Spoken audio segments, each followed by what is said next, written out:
ଦେଖନ୍ତୁ ବହୁତ ଜଣ ଭାଇ ଭଉଣୀ କମେଣ୍ଟ କରିଛନ୍ତି କି ଭାଇ ଭାଉଜଙ୍କର ମ୍ୟାରେଜ ଭିଡିଓ ଆଣନ୍ତୁ। କଣ କହିବ ସେମାନଙ୍କୁ? ହ୍ୟାଲୋ ହାଇ ନମସ୍କାର। ପୁଣି ଗୋଟେ ନୂଆ ବ୍ଲଗକୁ ଆପଣମାନଙ୍କୁ ସ୍ୱାଗତ କରୁଛୁ। ଆଜି ଦିନଟି ପୁରା ନିଆରା, କାରଣ ସକାଳ ମାନେ ଭୋରୁ ଭୋରୁ ବର୍ଷା ହେଇ ଚାଲିଛି।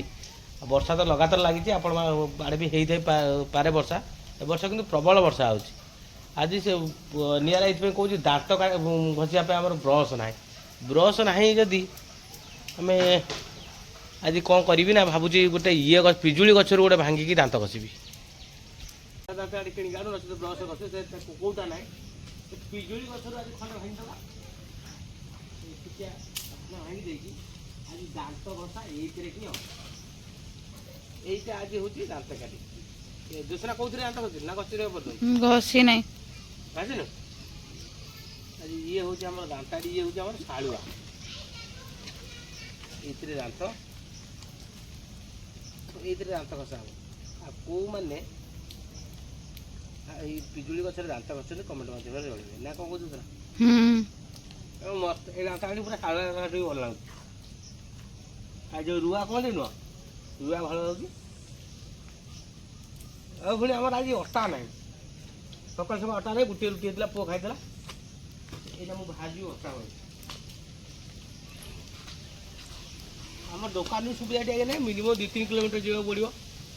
ଆମ ଗାଡ଼ିରେ ବି ତେଲ ନାହିଁ। ଆଜି ଦେଖନ୍ତୁ ମୁଁ କ'ଣ ନେଇକି ଯିବି ମାନେ ସାଇକେଲ ନେଇକି ଯିବି।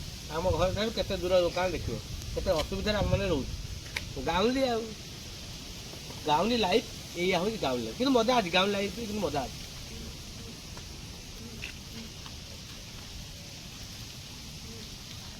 ଦେଖନ୍ତୁ ବର୍ଷା ପାଗକୁ ଆମର କଣ କଣ ସବୁ ନେଇକି ଆସିଛନ୍ତି। ଦହିବରା ନେଇକି ଆସିଛନ୍ତି, କିନ୍ତୁ ଦୁଃଖର ବିଷୟ ମୁଁ ଆଜି ଖାଇପାରିବି ନାହିଁ। ଆଜି ସଂକ୍ରାନ୍ତି, ସେଥିରେ ପିଆଜ ମିଶିଥିବ। ଚକୋଲେଟ ଖାଇବୁ? ମୋ ପୁଅ ପାଇଁ ଚକୋଲେଟ ଆସିଛି ନା? ଗୋଟେ ଚକୋଲେଟ ଖାଇସାରିଲାଣି ଅଲରେଡି। ଆଣିକି ଆସିଛ, କାକୁଡିଟାକୁ ଧୁଆ ଧୁଇ ନାହିଁ, କିଛି ନାହିଁ, ଖାଇଦଉଛୁ ସେମିତି। କାକୁଡି ଖିଆ ଚାଲିଛି। ଏଠି ନେଇକି ଆସିଛନ୍ତି ଦହିବରା। ଆଜି ସଂକ୍ରାନ୍ତିରେ ମୁଁ ଖାଇବି ନାହିଁ। ଆଉ କ'ଣ ପରିବା ନେଇକି ଆସିଛନ୍ତି ଦେଖିବା। ଏ ବାଇଗଣ ଆସିଛି। ଆ ଭିତରେ କ'ଣ ଅଛି? ଏଇ ଜରି ଭିତରେ କୁନ୍ଦୁରି, ବାଇଗଣ, ବୋଇତାଳୁ, କଲରା, ଟମାଟୋ ସବୁ ଆସିଛି। ଆଜି ଗୋଟେ ମସ୍ତ ଡାଲମା କରିବା ବୋଇତାଳୁ ପକେଇକି। କିଛି ନାହିଁ ଘରେ, ମୁଁ ଖାଲି ଆଳୁ ଭାଜି ଦେଇଛି। କୁଆଡେ ଯାଇଥିଲ? ଟାଉନ ଯାଇଥିଲେ, ଏଠି ନେଇକି ଆସିଲ। ଓହୋ, ପୁଅର ଚକୋଲେଟ ଆସିଥିଲେ ସେ ଖୁସି, ତାର କାହା କଥା ଶୁଣିବାର ନାହିଁ।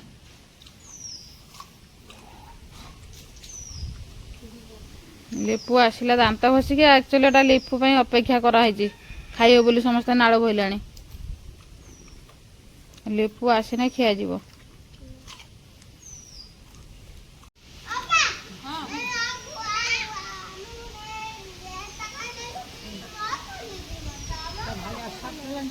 ଦେଖନ୍ତୁ ଏଠି ଦହିବରା ପୁରା ସଫା ହେଇଗଲା। ଦହିବରା ସଫା ହଉ ହଉକା ଏପଟେ ଭାତ ଖିଆ ଚାଲିଲା। ମାନେ ସେ ଦହିବରା ତ ଯୋଉ ଆଳୁଦମ ସହିତ ଜରିରେ ଡାଇରେକ୍ଟ ଖିଆ ହଉଛି। ସେଇଥିପାଇଁ ତାଟିଆରେ ଢାଳିଲେ ହାତ ଇଆଡୁ ସିଆଡୁ ପଳେଇବ ବୋଲି, ସେଇଥିପାଇଁ ଏକାଥରେ ସେ ଜରିରୁ ଖିଆ ହଉଛି। ହେଇଟା ଗୋଟେ କଂସା ଆଣିଦେଇଛି, ମୁଁ ଆଣିଥିଲି ପାଣି ଆଣିବାକୁ। ନିଅ କଂସା ନିଅ। ଧନ ତୋର ଖିଆ ସଇଲା? ବଢିଆ ଲାଗିଲା। ପାଣି ଯଦି ମାଗିକି ସୁଜୁନା ଶାଗ, ଏରା ସୁଜୁନା ତମେ ମୁଗୁନା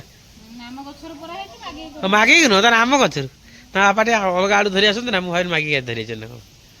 ତେଣୁ ଆମ ଗଛର ଶାଗ ଭଜା ହବ। ମୁଁ ମୋର ଖାଇସାରିଲିଣି, ଆଉ ଥରେ ଖାଇବି। ମୁଁ ଅର୍ଜୁନକୁ କିନ୍ତୁ ଦେବି ନାହିଁ, ସେ କେତେ କାମ କରୁଛି ଦେଖୁଛୁ ନା। ଦେଖନ୍ତୁ ବହୁତ ଜଣ ଭାଇ ଭଉଣୀ କମେଣ୍ଟ କରିଛନ୍ତି କି ଭାଇ ଭାଉଜଙ୍କର ମ୍ୟାରେଜ ଭିଡିଓ ଆଣନ୍ତୁ। କଣ କହିବ ସେମାନଙ୍କୁ? ମ୍ୟାରେଜ ଭିଡିଓ ତ ଆସିପାରିବନି, ମ୍ୟାରେଜର ଅନୁଭୂତି ହିଁ କହିବୁ। କେମିତି ହେଇଥିଲା, ବାହାଘର କେମିତି ହେଇଥିଲା, ତାରି ବିଷୟରେ କହିବୁ। ଆଉ ସବୁଦିନ ଆପଣ ଦେଖନ୍ତୁ, ପୁଣି କହିବୁ ଆରେଞ୍ଜ ମ୍ୟାରେଜ କି ଆମର ଲଭ ମ୍ୟାରେଜ। ମୋର ଆକ୍ଚୁଆଲି କରୋନା ସମୟରେ ବାହାଘର ହେଇଥିଲା, ତା ପୁଣି ଗୋଟେ ମନ୍ଦିରରେ ହିଁ ବାହାଘର ହେଇଥିଲା। ଆଉ ସେତେବେଳେ ତ ନଥିଲା କିଛି ସୁବିଧା ଏତେ, ଯେ ବେଶୀ ଲୋକ ଯିବେ, ବରଯାତ୍ରୀ ଯିବେ, ଏସବୁ ନଥିଲା କାରଣ ରେଷ୍ଟ୍ରିକ୍ସନ ଥିଲା। ଆଉ ସେଇଥିପାଇଁ ଆମେ ଭିଡିଓ ବି କିଛି କରିନଥିଲୁ କି ମୋବାଇଲ ଫୋବାଇଲ ପ୍ରାୟ ଯଦି କିଏ କେମିତି କରିଥିବ ଯାଇଥିବ ଆମ ସହିତ କରିଥିବ କିନ୍ତୁ ଆମେ କରିନଥିଲୁ। ରେଷ୍ଟ୍ରିକ୍ସନ ତ ଥିଲା ସେଥିପାଇଁ ମାନେ ଯେହେତୁ ଦାଣ୍ଡର ବାହାଘର ହେଇନଥିଲା କରୋନା ସମୟରେ ହେଇଥିଲା ଦାଣ୍ଡରେ ବର ହେଇକି ଯାଇନଥିଲେ ମନ୍ଦିରର ବାହାଘର ହେଇଥିଲା। କିନ୍ତୁ ଆମେ ଯଦି ସେତେବେଳେ ଆମେ ୟୁଟ୍ୟୁବ ବିଷୟରେ ଆମର ଜ୍ଞାନ ଥାନ୍ତା କି ଆମର ୟୁଟ୍ୟୁବ ଚ୍ୟାନେଲ ଥାନ୍ତା ତାହେଲେ ଆମେ ନିହାତି ଆମର ମାନେ ଯେମିତି ବାହାଘର ହେଇଥିଲା ଆମେ ଭିଡିଓ କରି ପକେଇଥାନ୍ତେ। ସେତେବେଳେ ଆମେ ସୋସିଆଲ ମିଡିଆରେ ଏତେ ଆକ୍ଟିଭ ନଥିଲୁ। ଆକ୍ଚୁଆଲି ସେଇଟା ବି ଦୁଃଖ ବର ହେଇକି ଯିବା କିନ୍ତୁ ଖୁସି ଅଲଗା ପ୍ରକାର। ଆମ ଭାଗ୍ୟର ନାହିଁ ଆଉ କଣ କରିବା କିନ୍ତୁ ବର ହେଇକି ଦାଣ୍ଡକୁ ଯାଇକି ଡିଜେ ବଜେଇକି ବାହା ହେଇକି ଯିବାର ମୋର ବି ସ୍ୱପ୍ନ ଥିଲା। ତାର ବି ସେ ଆମେ ବେଳେ ବେଳେ କଥା ହଉ ତାର ବି ସ୍ୱପ୍ନ ଥିଲା ମୋ ଘର ଡିଜେ ଧରିକି ଆସିବ ବୋଲି। ଆଉ ଡିଜେ ଫିଜେ କିଛି ହେଇପାରିଲାନି ଆଉ ତାକୁ ଆଉ କଣ କରିବା। ମନ୍ଦିରରେ ବାହାଘର ଗୋଟେ ଆକ୍ଚୁଆଲି ଯୋଗ ଭାଗ୍ୟ କଥା ଯେତେବେଳେ କେତେବେଳେ ଠିକ ହବ ସେଟା କହିହବନି। ଆମର ଯେହେତୁ କରୋନା ସମୟରେ ହିଁ ବାହାଘର ହେଇଥିଲା ଏବେ ଯୋଉ ଫେବୃଆରୀ 5 ତାରିଖ ଆମର 6 ବର୍ଷ କମ୍ପ୍ଲିଟ ହେଇଗଲା ବାହାଘର। କରୋନା ସମୟରେ ଯେହେତୁ ହେଇଥିଲା ସେମିତି ଦାଣ୍ଡରେ ତ ଡିଜେ ନେଇକି ଯାଇନଥିଲେ ମନ୍ଦିର ହେଇଥିଲା। ଆଉ ଯେହେତୁ ଆମେ ସେତେବେଳେ ସୋସିଆଲ ମିଡିଆରେ ଆକ୍ଟିଭ ନଥିଲା ଆମର କୌଣସି ଭିଡିଓ ସୁଟ ନଥିଲା। ରିସେପସନ ଯେମିତି ମାନେ ହେବା କଥା ଯେମିତି ରିସେପସନ ଆମର ଯେମିତି ହେବା କଥା ହେଇଥିଲା। କିନ୍ତୁ ଆମର ମାନେ କିଛିଟା ଫଟୋ ଅଛି ପୁରୁଣା ଫଟୋ ଆମ ପାଖରେ ଅଛି କିନ୍ତୁ ଭିଡିଓ କିଛି ଆମ ପାଖରେ ନାହିଁ। ଥିଲେ ନିହାତି ସେୟାର କରିଥାନ୍ତୁ ଆପଣ ମାନଙ୍କ ସହିତ। ଆପଣ ମାନ ଯୋଉ ପୂର୍ବ ପୁରୁଷ ଯୋଉ କହୁନାହାନ୍ତି ବାହାଘର ଘର ଆଉ ଗାଡି ଏସବୁ ଯୋଗ ଭାଗ୍ୟ ନଥିଲେ ହବନି। ତେଣୁକରି ଆମର ଯୋଗ ଥିଲା ସେମିତି ବାହାଘର ହେଲା କିନ୍ତୁ ଗୋଟେ ପ୍ରକାର ଇଏ ହେଇଥିଲା ଯୋଉ ରିସିପସନ ଟା ଗୋଟେ ପ୍ରକାର ଭଲ ଯଦି ନହେଲା ହେଇଥିଲା ଗୋଟେ ପ୍ରକାର ଚଳିବ। କିନ୍ତୁ କିଛି ନିର୍ଦ୍ଦିଷ୍ଟ ଲୋକଙ୍କ ମାନଙ୍କୁ ଇଏ ଇନଭାଇଟ କରାଯାଇଥିଲା କାହିଁକି ନା ସେତେବେଳେ ତ ଆପଣ ମାନେ ଜାଣିଥିବେ ବହୁତ ଲୋକ ଡାକି ନଥିଲୁ ଯେହେତୁ ଜାକ ଜକମରେ ତ ସେତେବେଳେ ହଉନଥିଲା। କାରଣ ରେଷ୍ଟ୍ରିକ୍ସନ ଥିଲା ଯେ ଆମର ଖୁସି ପାଇଁ ଆମର ଟିକେ ଖୁସି ପାଇଁ ଅନ୍ୟ ଜଣଙ୍କୁ ବିପଦରେ ପକେଇବା କାହାକୁ ହଇରାଣ କରିବା ଏମିତି ଉଦ୍ଦେଶ୍ୟ ଆଜ୍ଞା ଆମର ନଥିଲା। ତେଣୁକରି ସେଇ କରୋନା ସମୟରେ ବାହାଘର ହେଇଯାଇଥିଲା। ଆଉ ଗୋଟେ ପ୍ରକାର କିଛି ସାଙ୍ଗସାଥି କହନ୍ତି ଆଉ ବଢିଆ ପ୍ଲାନିଂ କରିକି ବାହା ହେଇ ପଇଲୁ କରୋନା ସମୟରେ କାହାକୁ ଦବାକୁ ପଡିଲାନି ଆଉ ଖର୍ଚ୍ଚ ବି କମିଗଲା ଆଉ କମ ଖର୍ଚ୍ଚରେ ବି ହେଇଗଲା ଆଉ।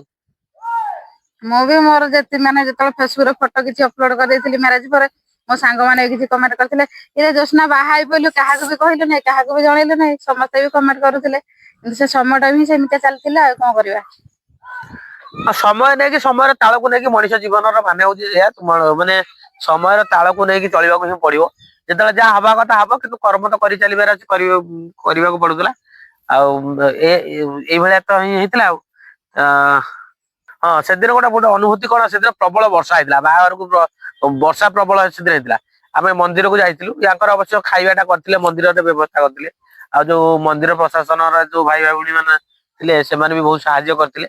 ଆମ ବାହାଘର ବୋଲିନୁ ଯେତେ ଜଣ ସେଥିରେ ଯେତେଟା ବାହାଘର ବର୍ଷା ହେଇଛି ହଉଥିଲା ଆମେ ବାହାରିକି ମାନେ ଯାଉ ମନ୍ଦିରରେ ଆମର ବାହାଘର ପ୍ରାୟ ବୋଧେ 5ଟା ବାଜି ଯାଇଥିଲା ବାହାଘର 5ଟା ହଉ ଘରକୁ ମାନେ ଆସୁ ଆସୁ ଆମେ ସିରିଏଲରେ ଥିଲୁ ଆମ ବାହାଘର 5ଟା ବେଳକୁ ହେଇଥିଲା 5ଟା ପରେ ବୋଧେ 5ଟା ପରେ ହିଁ ହେଇଥିଲା।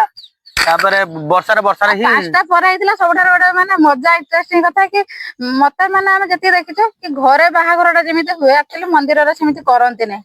ଆମେ ମାନେ ବାହାଘର ବେଳେ ଆମେ ଫୁଲମାଳ ଆମକୁ ଗଳିବାକୁ ହଁ ଦେଇନାହାନ୍ତି। ସେଇଟା ଗୋଟେ ତାର ଦୁଃଖ ଯେ ଆମେ ଫୁଲ ମାଳ ଯୋଉ ବେକରେ ଗଳାଗଳି କରନ୍ତି ମନ୍ଦିରରେ ବେକରେ ଆପଣ ଯୋଉ ମାନେ ଫୁଲ ମାଳ ଟା ଗଳାଗଳି କରନ୍ତି ସେଇଟା ଆମର କରିନାହାନ୍ତି। ମନ୍ଦିରରେ ପ୍ରାୟ ଯେମିତି ଆମ ଘରେ ଯେମିତି ରୀତି ରିବାଜ ହିସାବରେ ବାହାଘର ହୁଏ ଘରେ ଗୋଟେ ଯେମିତି ରୀତିନୀତି ଅନୁସାରେ ପୁରା ଭଲସେ କରନ୍ତି ଆକ୍ଚୁଆଲି ମନ୍ଦିରରେ ସେମିତି ଥିବ କରନ୍ତି ନାହିଁ। ସିନ୍ଦୁର ଟିକେ ଲଗେଇଦେଲେ ଯଦି ହେଲା ଠିକ ନାହିଁ ସାଇନ ଟା କରେଇ ନେବେ ଆଗେ ଆପଣଙ୍କ ସାଇଡରୁ ଆଗେ ଯିଏ ସାଇନ କରେଇ ନେବେ ତାପରେ ବାହାଘର ସେ 20 ମିନିଟ୍ ଆଧାର 25 କାର୍ଡ ମିନିଟ୍ ନେଇଯିବେ ଛାଡିବେ ବୟସ ଦେଖିଦେବେ। ପୁଣି ସିରିଏଲରେ ଯେତିକି ତାଙ୍କର କରିବେ ଆଉ। ହଁ ଆଧାର କାର୍ଡ ମାନେ ନେଇଯିବେ ଏପଟରୁ ଜଣେ ସେପଟରୁ କି ଜଣେ ଦି ଜଣ ଏମିତି ନେଇଯିବେ ସାକ୍ଷୀ ହିସାବରେ ତାପରେ ଆସିବେ ତାଙ୍କର ବ୍ରାହ୍ମଣ ଆସିଲେ ଓଁ କ୍ଲିଂ ହ୍ଲିଂ ଯୋଉ ପାଠ କରିବା କଥା କରିଦେଲେ ଆମେ କିନ୍ତୁ କଣ ଫୁଲ ହାର ଯୋଉ ଗଳାନ୍ତି ଆପଣ ଆମେ କିନ୍ତୁ ଗଳେଇନୁ ଫୁଲ ହାର ଗଳେଇନୁ କି କଉଡି ଖେଳ ବି ହେଇନି ତାଙ୍କର ଶୀଘ୍ର କେମିତି ହବା ଦରକାର ସେ ବି ଠିକ କଥା 50ଟା ଆସିଥିବେ ବର ଆଉ ସେଇ ସମୟ ଭିତରେ 50ଟାକୁ ବାହାର କରିବେ ଆଉ ସେ ଆମ ପାଇଁ ଆଉ କଣ ଗୋଟେ ପାଇଁ କଣ ଆଉ ଅନ୍ୟ ଆଉ ଗୋଟିଏ ବାହାଘର ପାଇଁ ଆଉ ସବୁ ରହିବେ କି ତେଣୁକରି ଯେମିତି ହୁଏ ସେ ତାଙ୍କର କରିକି ସାରିବାର ଅଛି ଆଉ କଣ କିନ୍ତୁ ସେଇଟା ଆମର ରିସିପସନରେ କିନ୍ତୁ ଭଲ କି ବାହାର କରନ୍ତି ସେଇଟା ତ ନିଜ ତରଫରୁ ରିସିପସନ ଆପଣ କରିବେ ଆଉ ଯୋଉମାନେ ମନ୍ଦିରରେ ବାହା ହେଇଥିବେ ଜାଣିଥିବେ କି ଯୋଉମାନେ ମନ୍ଦିରକୁ ଯାଇଥିବେ ଆପଣ ମାନେ ଜାଣିଥିବେ ଆଉ କୋଉମାନେ ମନ୍ଦିରରେ ବାହା ହେଇଛନ୍ତି କମେଣ୍ଟ ମାଧ୍ୟମରେ ଟିକେ ଜଣେଇବେ ଆପଣଙ୍କ ବାହାଘର ଅନୁଭୂତି କେମିତି ଥିଲା। ହଁ ସେଦିନ ବର୍ଷା ପ୍ରବଳ ହେଇଥିଲା ଗାଡି ଗୋଟେ ଜାଗାରେ ଖସିଗଲା କନ୍ୟା ତଳକୁ ଓହ୍ଲେଇଲା ତାପରେ ବରା କିଣିକି ଦିଆଗଲା ଏମିତି ଗୋଟେ ହେଇଥିଲା ନା ବରା 20 ଟଙ୍କାର ମୁଁ ଆଣିକି ୟାକୁ ଦେଇଥିଲି 20 ଟଙ୍କା ବରା ଖାଇଦେ ଆଉ କଣ କରିବୁ ପଇସା ପତ୍ର ନାହିଁ ଚଳେଇଦେ ଆମ କତିରେ ପଇସା ବି ନଥିଲା 20 ଟଙ୍କା ହିଁ ମତରେ ଥିଲା 20 ଟଙ୍କା ବରା ଖାଇଦେଇକି ଆମେ ଆମର ପଳେଇ ଆଇଲୁ।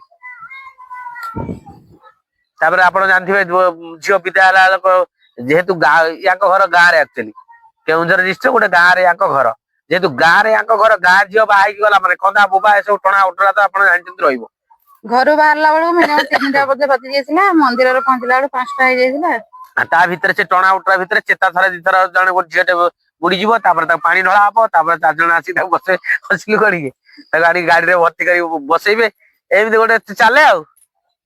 ତାପରେ ପୁଅକୁ ଆସି କହିବେ, ମୋ ପୁଅ ମାନେ ଝିଅ ଘର ତରଫରୁ କହିବେ ବାପରେ ଆମ ଝିଅ ଟିକେ ହଇରାଣ କରିବୁନୁ। ମୁଁ ହଇରାଣ କରେ ନ କରେ ଆମର କିନ୍ତୁ ବର ହାତରେ ହଁ କହିଦବ ନା ଆମେ ସବୁ କରିଦବୁ। ତେଣୁ ହଇରାଣ କରେ ଯାହା କରେ ପଛ କଥା ଦେଖିଆ ନା ଆଜ୍ଞା ସବୁ ଆପଣ ଝିଅର ପୁରା ସବୁ ଦାୟିତ୍ୱ ଆମେ ନବୁ, ଆଉ କିଛି ଅସୁବିଧା ହବ ନାହିଁ। ଏଇଟା ଆପଣ ମାନେ ବି ଯଦି କିଏ ବାହିଥିବେ ଆପଣ ମାନେ ବି କହିଥିବେ। ଶାଶୁ ଶ୍ୱଶୁରକୁ ଏ କଥା କହିବାକୁ ପଡିବ, ଆଉ କିଏ ଯଦି ତାଙ୍କ ବନ୍ଧୁବାନ୍ଧବ ଥିବ କହିବେ ଏ କଥା କହିବାକୁ ପଡିବ। ଟିକେ ଆଜି ଆପଣ ମାନେ ଜାଣିବାକୁ ଚାହିଁଲେ ଆମର ମ୍ୟାରେଜ ଭିଡିଓ ଦେଖିବା ପାଇଁ ଆମେ ମ୍ୟାରେଜ ଭିଡିଓ ଯେହେତୁ ନାହିଁ, ଆଉ ତାର କାହିଁକି ନାହିଁ ତାର ରିଜିନ ବି ଆମେ ଜଣେଇଲୁ। ଆଉ ଯଦି ଆମ ବିଷୟରେ ଆଉ କିଛି ଆଗକୁ ଜାଣିବା ପାଇଁ ଚାହୁଁଛନ୍ତି ଆପଣଙ୍କୁ ଯାହା ବି କମେଣ୍ଟ କରିବେ ତାର ଉତ୍ତର ଆମେ ଦେବୁ।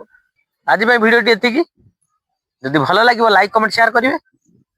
ପୁଣି ଆଉ ଗୋଟେ ବ୍ଲଗରେ ଆପଣମାନଙ୍କ ସହିତ ଦେଖାହବ। ସେ ପର୍ଯ୍ୟନ୍ତ ବିଦାୟ ନଉଛୁ। ନମସ୍କାର, ଜୟ ଜଗନ୍ନାଥ। ଜୟ ଜଗନ୍ନାଥ।